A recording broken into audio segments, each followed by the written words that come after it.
Hello, YouTube, and welcome back to Psychology Everyday 105. Today, I want to talk about fake it till you make it and my thoughts on this. I used to think this was a very good idea, and then after a while, I revised it and I was like, don't fake stuff. You should be genuine and real. But today I want to talk about how I actually think it is super duper mega useful and good. So, in a lot of videos, I am sort of what we say in Sweden, killgissar.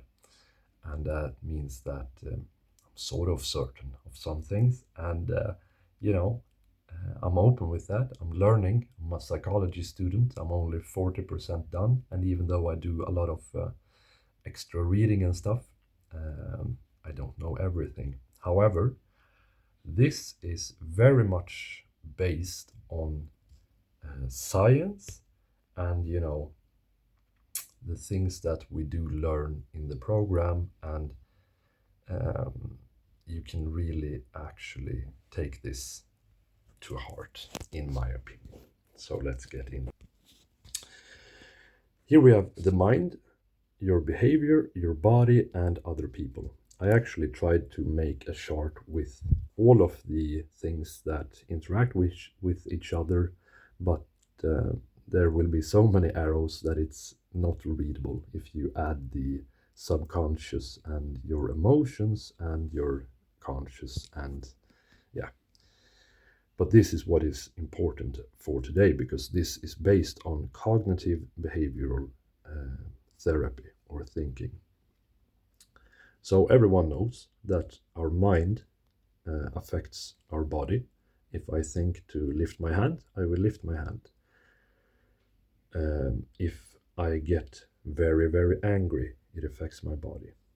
So maybe behavior is more. If I lift my hand, it affects my behavior.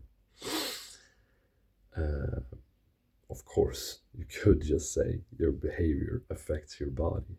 But that is more, actually in the way that if you smile, even if you don't feel like it will affect your body and you will feel more happier and that will affect your mind. That is basically what fake it till you make it is based on. Smiling or, standing up straight will affect your body and your mind. So confidence is something that is very good to fake it till you make it. You stand up tall, lower your shoulders, and relax. And even though you are not feeling confident, if you go through this route, you will start to feel confidence. And also, well, I'll talk about that later. So other people, they will affect your behavior, they will affect your body, they might stress you out or punch you. They will affect your behavior because in various circumstances, we have social conformity, but also, the mask, the social mask, or the persona that we put on for other people, which will change our behavior. They will change our mind via influence and, exerting knowledge and experience upon us. Our mind affects our behavior and our body, but not other people. You cannot mind control other people. Which is something that every philosopher has to learn. Because when talking about manifesting what is in your mind, that goes into the external world via your behavior and body. Behavior, affects your body, your mind, and other people. I actually forgot an arrow. Sorry about that. And your body affects everything. But doesn't this mean that I'm being fake? Well, yes and no. First of all, it is called fake it till you make it. Till you make it. So in a way, this is disingenuous. But think about it. What do you do when you go to sleep? You fake being asleep. You lie down and you close your eyes. You're literally faking being asleep. And what do you do when you practice something? Say that you practice free throws. If you do it right, if you try your very best to mimic perfection, you're basically faking that you know a perfect free throw. And that is what this is for. It is training yourself towards that desired behavior or thought pattern. So it's not really fake, but it does sound good because when we talk about this, we often talk about happiness and confidence. And these are the two things that if you don't have it, but you do this, of course it's faking it. That's literally the definition.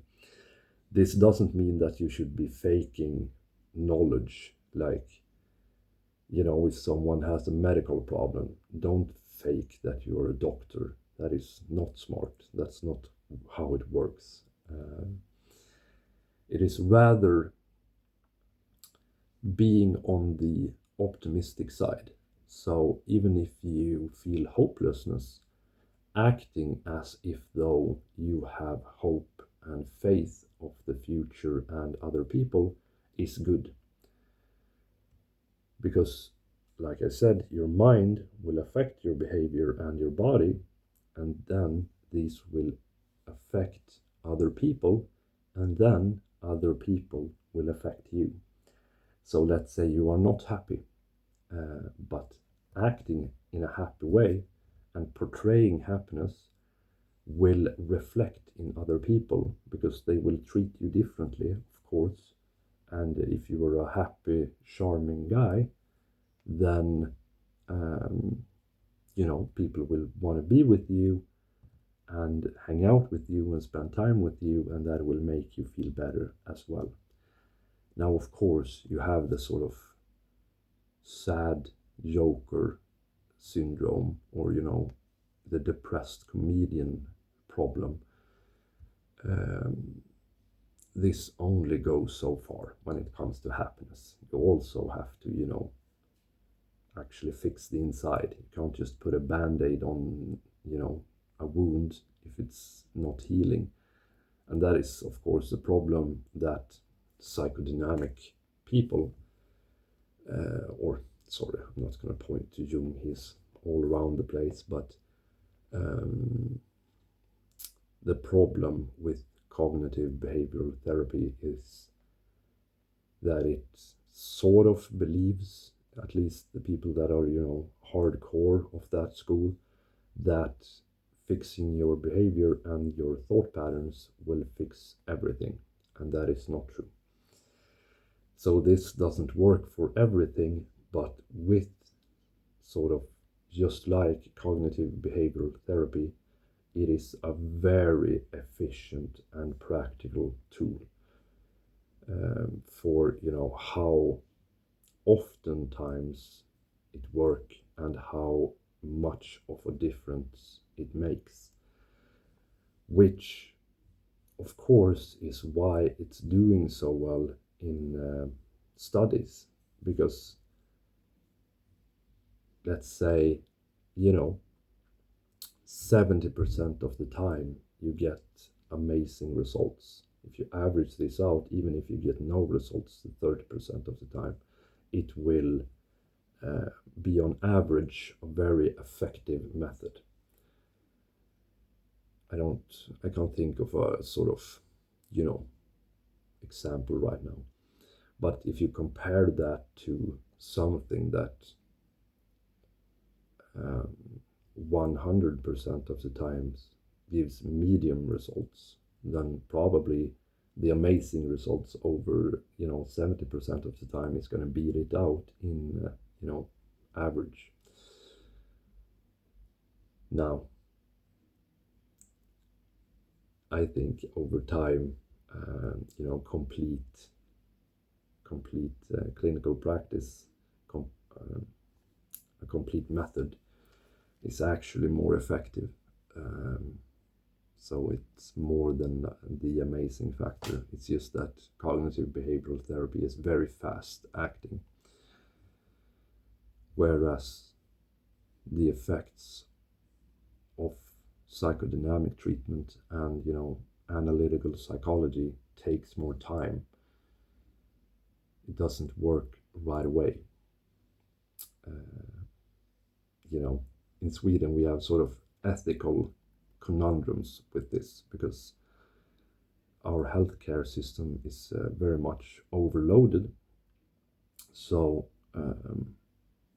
patients only get so much time, and then we have to choose the method that is likely to work very well in an 8-week period.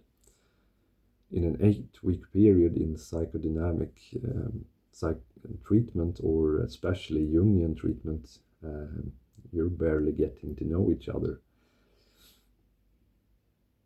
And of course, that takes too long then. But according to the meta-analysis I read on Jungian psychology, for example, which is very expensive, takes a long time, but it is by far the most efficient when looking at it long term, and after sort of the 6 years after you finish treatment, it's still going up, your well-being and satisfaction with life.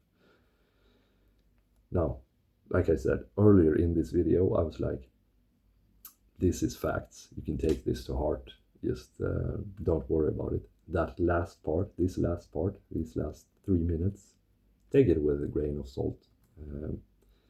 I have read scientific theory and I know how to read studies and stuff like that, but I'm not a master in that regard in any way.